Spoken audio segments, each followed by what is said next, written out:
pourquoi ne pas acheter une île? Ça va être la question du jour. Mais avant, je vais vous montrer où je suis. Il faisait un petit peu Tarzan. Mais avant, je suis à Kuta Beach, 11h. Plage de surfeurs, plage pour apprendre à surfer. Il fait beau, il fait chaud. Juste derrière, vous avez l'hôtel Pullman. Alors moi, je teste tous les hôtels, tous les grands hôtels. Général, Hilton, Sheraton, Pullman. J'étais à l'hôtel Mercure aussi. En fait, je teste les petits déjeuners le matin. C'est en général des buffets all you can eat. C'est pas très cher. Là, j'en ai fait un par exemple qui était à 6 €. Et vous pouvez manger, vous pouvez vous remplir comme un dromadaire. Ça vous permet de faire du jeûne intermittent. Allez, jeûne intermittent. Alors moi, je mange 2 fois par jour, mais je pense que vous pouvez même arriver à manger une seule fois par jour. C'est chaud, hein, j'ai jamais testé. Mais faut vraiment s'empiffrer le matin. Surtout, c'est un buffet, donc c'est nos limites. Voilà, alors acheter une île, c'est vrai, vivre sur son propre territoire, avec ses propres lois, faire ce qu'on veut. J'ai reçu ce commentaire de Zian qui me suggère en fait, parce que c'est vrai que je fais pas assez de vues en fait sur cette chaîne, donc il me dit je ferai plus de vues. Je ferai plus de vues si j'avais ma propre île. Alors je voulais le commentaire de Zian. C'est même pas une question d'ailleurs, c'est presque une instruction. Il me dit Marc, je voudrais que tu achètes une île. C'est dans tes moyens. Alors je suis allé voir les prix, je vais te dire ce que j'en pense. Et que tu achètes aussi des amis de joie. Il précise, hein, c'est lui qui précise, c'est pas moi. Des amis de joie pour peupler l'île. Là, je te garantis des dizaines de millions de vues sur YouTube. Quand tu pars en voyage seul, tu commentes tes vidéos des habitantes de l'île, filmées H24. Hello, hi. Hello, welcome to Bali. Welcome to Bali. Ça serait bien plus intéressant que de commenter nos commentaires. Moi, je trouve vos commentaires très intéressants, hein. Très épanouissants. Mais bon, alors, j'ai réfléchi un petit peu, je suis allé voir les prix des îles. C'est vrai que quand on y réfléchit un petit peu, on se dit, en plus avec tous les visas, chaque fois tu te prends la tête pour aller sur des territoires. À chaque fois il y a des choses qui te plaisent, des choses qui te plaisent moins. C'est vrai que pour définir tes propres règles, avoir ton propre territoire, au moins tu te prends plus la tête, tu fais ce que tu veux. Enfin, l'idée est intéressante, mais elle est peut-être un petit peu naïve. Alors, les prix. Ça coûte combien une île? Il y a tous les prix, il y a toutes les localisations, il y a toutes les destinations, il y a vraiment de tout.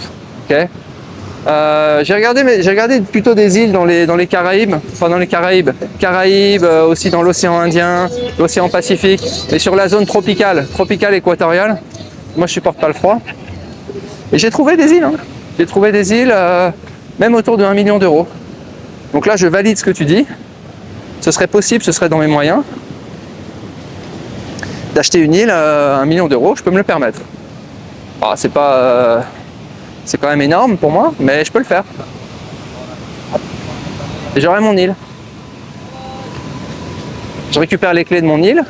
Faut essayer de se mettre en condition, tu vois. Donc je récupère les clés de l'île, je vais sur l'île. Alors déjà aller sur l'île, c'est chaud, hein. Parce qu'il n'y a pas d'aéroport, il n'y a pas de port, il n'y a rien. Allez, hello, hi. J'aime bien sur les coups de 11h, midi, c'est vraiment très très tranquille.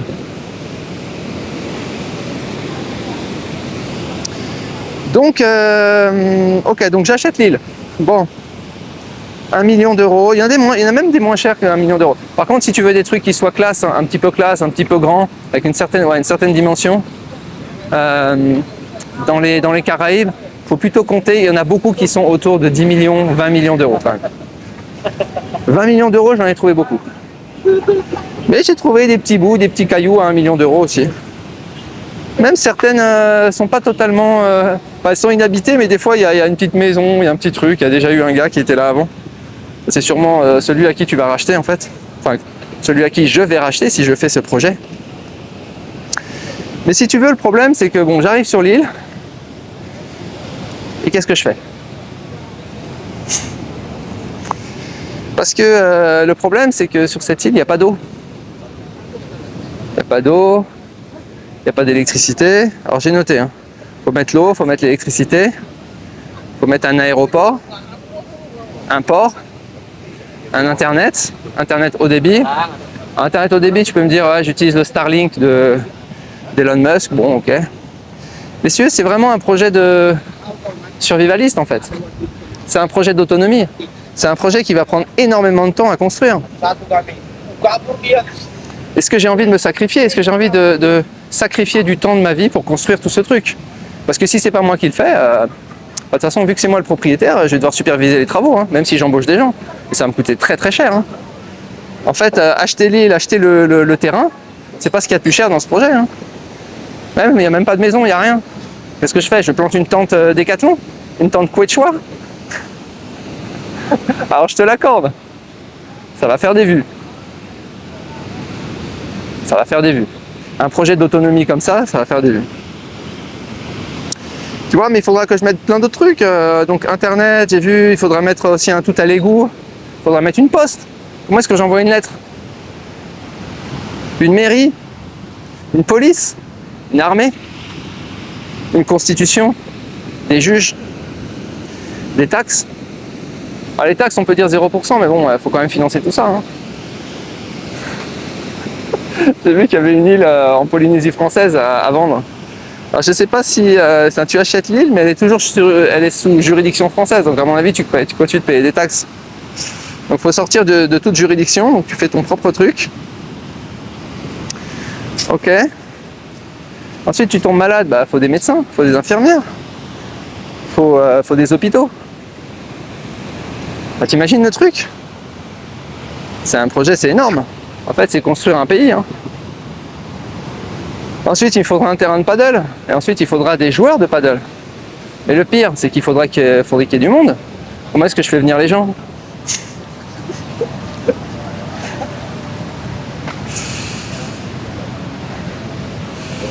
Donc si tu veux, moi, tu vois, tous ces projets, et puis il faut s'inspirer en fait de tous les projets communautaires. C'est-à-dire que même ceux qui se créent, vous savez, ces petits villages qui se créent en France ou ailleurs, des projets d'autonomie, des gens qui le font avec leur famille, ou des petites équipes comme ça, des petites communautés, ça marche jamais. Ils font après des vidéos sur YouTube en disant constat d'échec, pourquoi ça n'a pas marché. Ça marche jamais. C'est trop compliqué le facteur humain.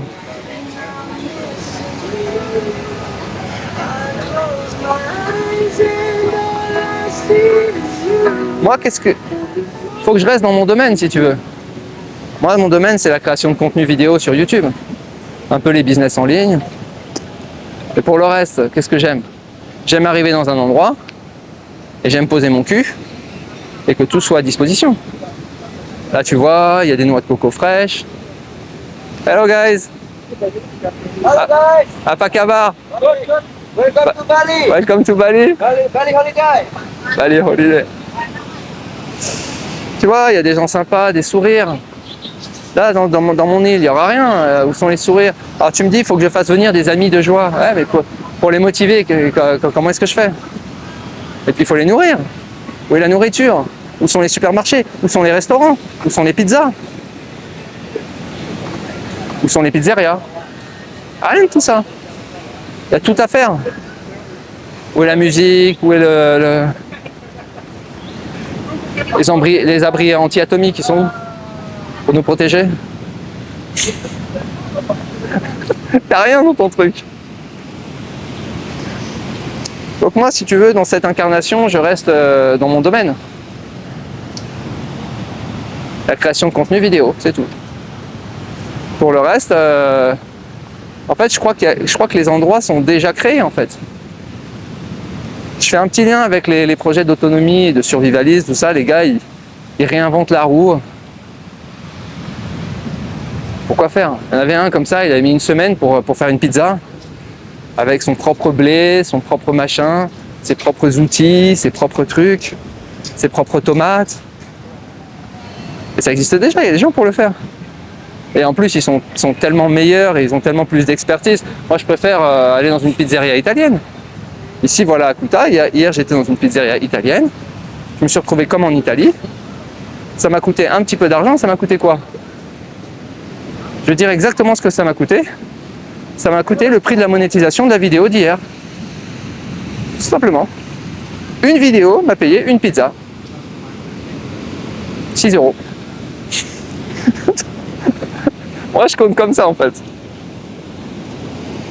Par exemple, quand je fais un coaching, donc un coaching, donc, moi mes coachings ils sont à 99 € à peu près, ça me paye 2 short time. Voilà. J'ai des équivalences comme ça. Et qui va venir dans mon troupeau? Mes personnes. Je vais me retrouver seul.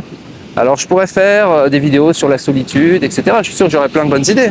Parce que tout seul, j'ai plein de bonnes idées. Donc je ferai sûrement des vidéos top. À un moment donné, je vais péter les plombs. Alors si vraiment je suis vraiment influent, il y a peut-être des gens qui vont venir sur l'île. Mais ça va être une cata parce qu'il n'y aura pas la police, ils vont prendre le pouvoir. Ils vont me foutre en tôle. Dans ma propre île. Quoique si j'arrive à sortir, ça ferait des très bonnes vidéos.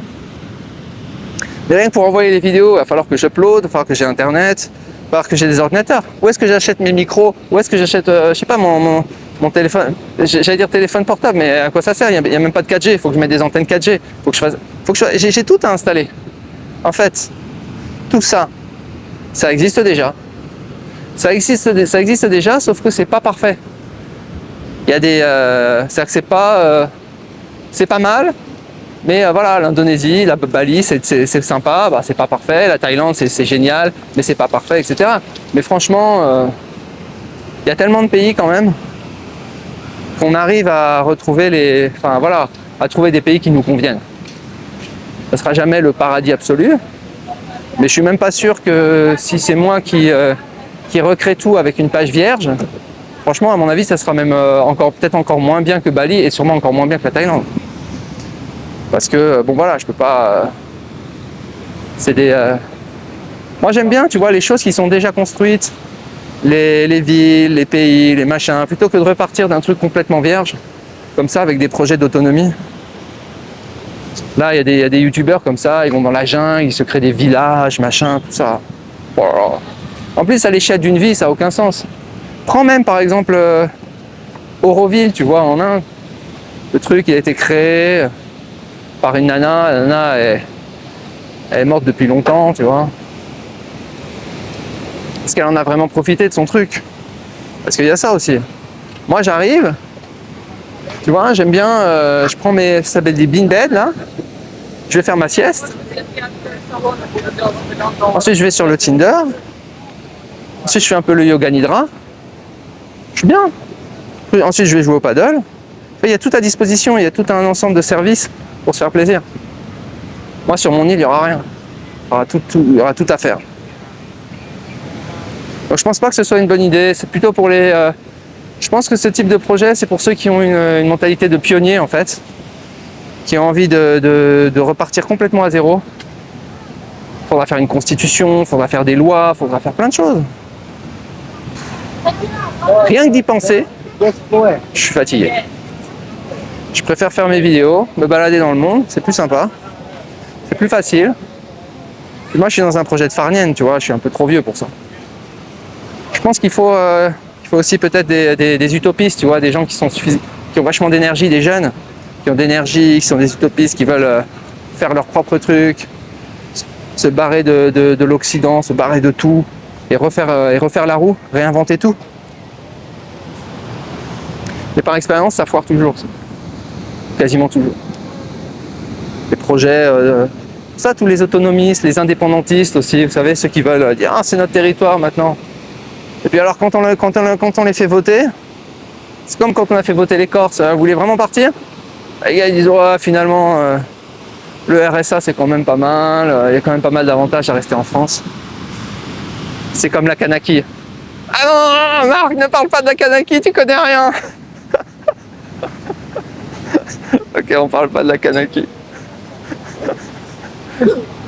Il y a tout le temps des indépendantistes partout, les mecs. Qu'est-ce qu'ils veulent de toute façon, hein. À la fin, comme je vous le dis, hein, tous les pays sont les mêmes. Hein. Tu mets des Starbucks, tu mets des pizzerias, tu mets des filles de joie, et c'est parti. Et ça roule. Un peu de fiscalité, mais pas trop méchante. La mer, le soleil. What else?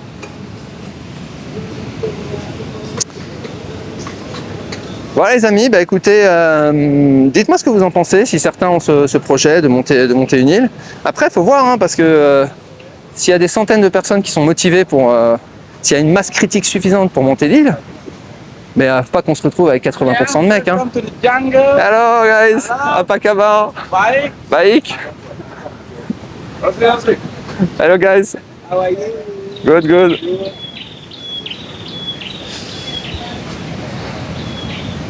Ouais, dites-moi. Hein. Après, s'il y a une masse critique, pourquoi pas. Hein. Il y avait un film comme ça sur des gars qui avaient monté un truc sur une. C'était au large de l'Italie. C'était tout petit, c'était microscopique. Ils ont fait un film de ça. À la fin, ils ont tout fait péter. L'Italie qui supportait pas. Mais c'était sympa, ils avaient même fait leur propre monnaie et tout, mais on voyait la complexité du truc. Hein. Enfin voilà les amis, je pense que dans ce monde, on peut pas trop s'isoler totalement du monde. Hein. Je pense qu'on est dans un monde vachement interdépendant, interconnecté. Et c'est bien comme ça. Hein. Je veux dire là, vous voyez, il y a des dizaines de milliers de satellites qui sont en train d'être mis en orbite. Je sais pas si vous le savez. Pas seulement par Starlink, mais il y en a d'autres ça va être blindé de satellites partout. Je veux dire, ça va être génial. Voilà les amis, bah écoutez, je vous souhaite une très bonne journée. Et je vous dis à bientôt. On va aller revoir un petit peu la mer quand même.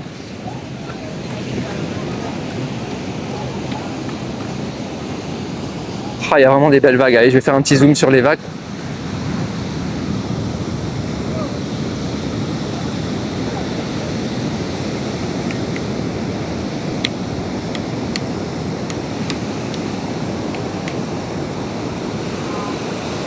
Bon allez les amis, ciao.